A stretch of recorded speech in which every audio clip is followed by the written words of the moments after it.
Hey guys, it's Rodney back with another video. Two in a row. That's crazy. This is gonna be a record-setting session. I'm gonna do back to back to back to back. I'm just gonna be talking and talking. But the main thing that we want to talk about right now was TwitchCon. I was just at TwitchCon San Diego over the weekend. Today is Monday the 20th, just to kind of date that. And a lot of stuff happened to this. TwitchCon right now in its current state with its current management is a fiasco, right?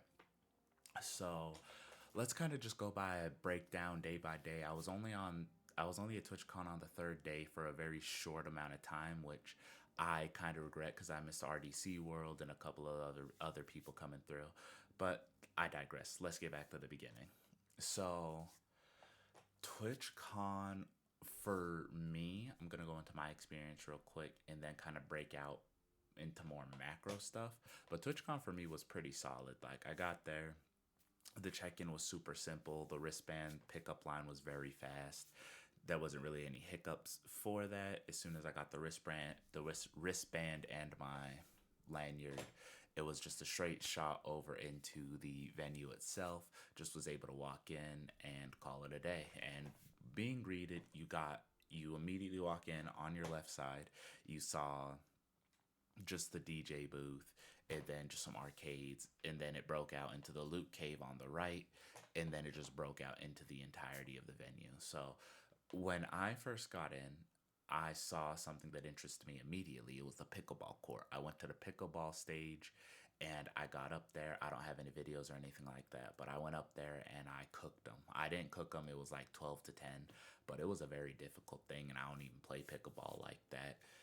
But I have played tennis, so I just kind of use that.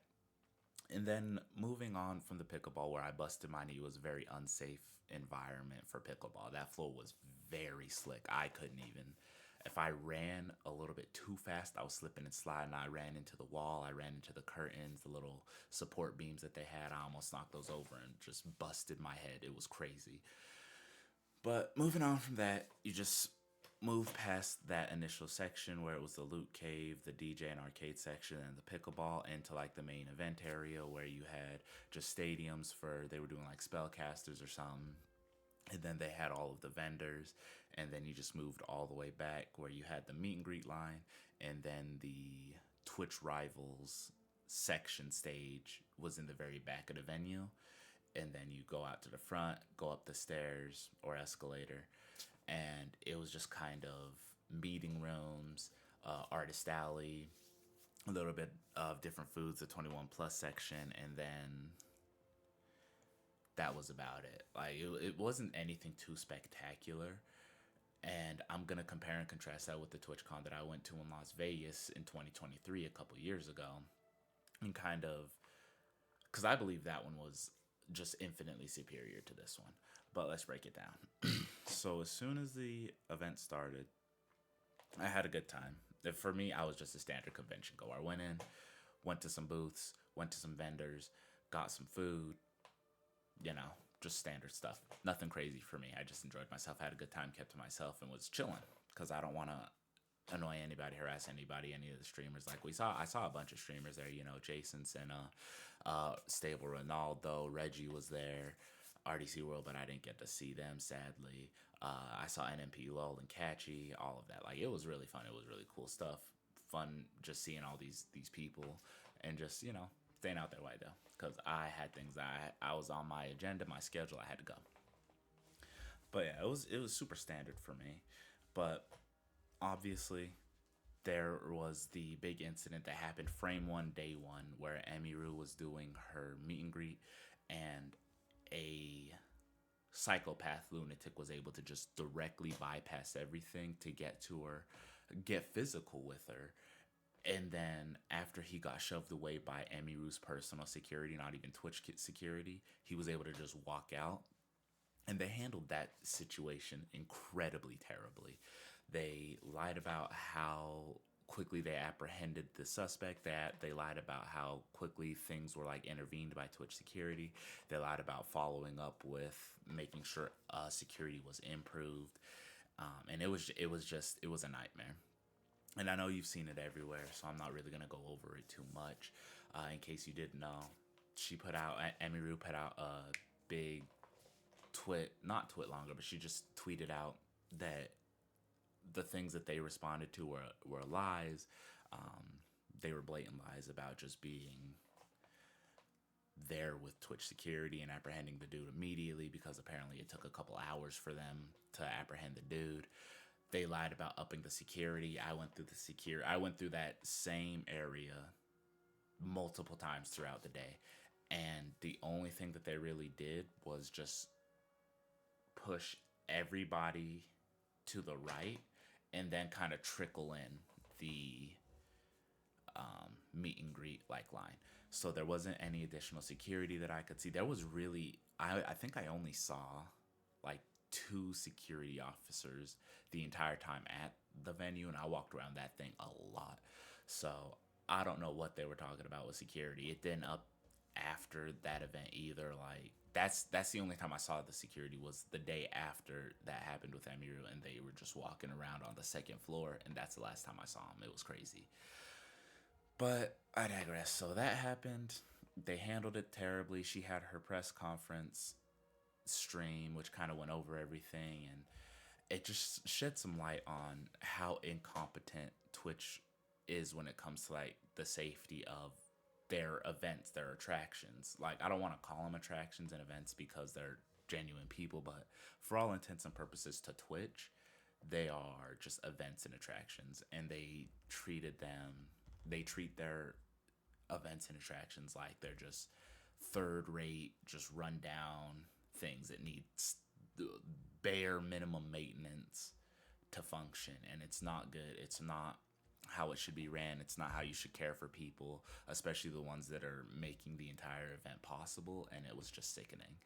But moving on from that, there was, and this might have been my personal, like, I stopped at the wrong vendors, but I ran into a bunch of vendors where I wasn't able to buy anything. Like, there was, I don't want to call out any names because I'm still gonna look into them, because they had good products. It's just they didn't have anything that I could purchase there. I went there, hey, this is a cool product, like, how much is this? They're like, oh, it's on sale on Amazon right now for X amount of money, or you can go to the website and pick it up there. Like, they had models there. I just wasn't able to buy them. They were just there for show, and then you get directed to their website.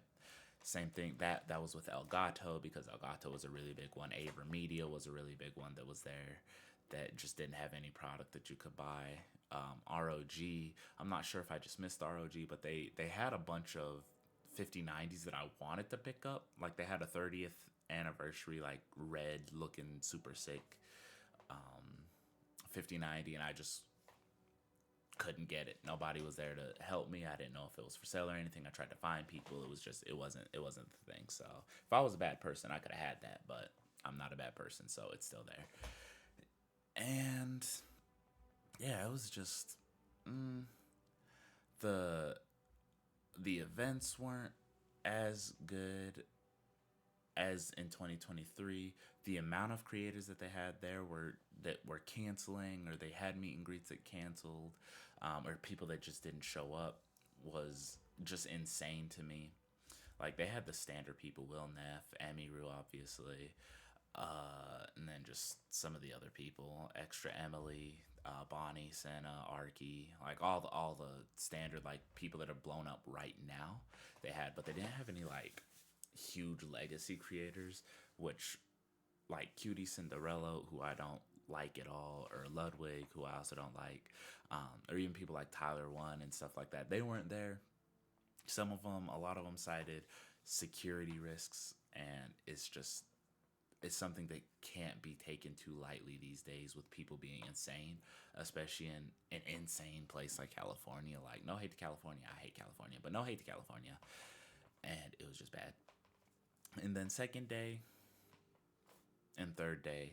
Second day was the best day, obviously, because they had the Twitch block party. After that, after the initial Twitchcon, and they moved over to the block party at like 7, just down the road across the street. The block party was super cool. The DJs there were sick. The environment was super nice. They had a space lounge, which was really cool, with lip sync battles. They had a karaoke stage that was really fun. Everyone just seemed like they were having a good time. The only thing that I had a problem with there was and somebody else made a video on this, was in one of the shops, they were just blatantly selling knives, which I get it. You're a shop, you can sell knives, that's fine. But in this situation, in this circumstance, where it's a closed off, restricted party, where you have people that have already, there's already been a security breach incident, and people there are just already kind of crazy because it's like Twitch, people are just kind of insane regardless. Providing weaponry after the security checkpoints is just crazy. Like, that's an insane thing to do. And it's kind of unacceptable that that went through their security. They didn't like vet the stores that they were gonna be having like 1,000 people at or anything like that. But day 3 was just kind of a wrap up day. Didn't really see anything. I was only there for like 2 hours and I missed everybody. So for me, day 3 was just kind of a wash, but it is what it is. So overall, like comparative to a couple years ago, where in TwitchCon Las Vegas, they had my favorite league creator, Tyler One. They had their creator clash. They had like stages where they were doing tug of wars, and they were having, the venue was a lot nicer. It was just, it was just a good experience. Like it was in Vegas. Vegas is just overall a lot nicer place than San Diego, in my opinion. And they had more creators there. They had more engagement there. They had better venues there. They had better sponsors there. They had better vendors there. You could actually buy stuff. And if you didn't buy anything at TwitchCon itself, you were in Las Vegas, so you could just do Vegas things. Like, it was a really good location to like maximize if you wanted to be there for Twitch or if you wanted to just be there for vibes. You know what I'm saying? And I love San Diego. Like, I have family over in San Diego and California, and just, it was nice, but it's just, it wasn't the best. But that's just kind of like an overview. I'm gonna do a couple more videos on the pros and cons. One video for the pros, one video for the cons. The pros videos might just be a YouTube short if we're being real.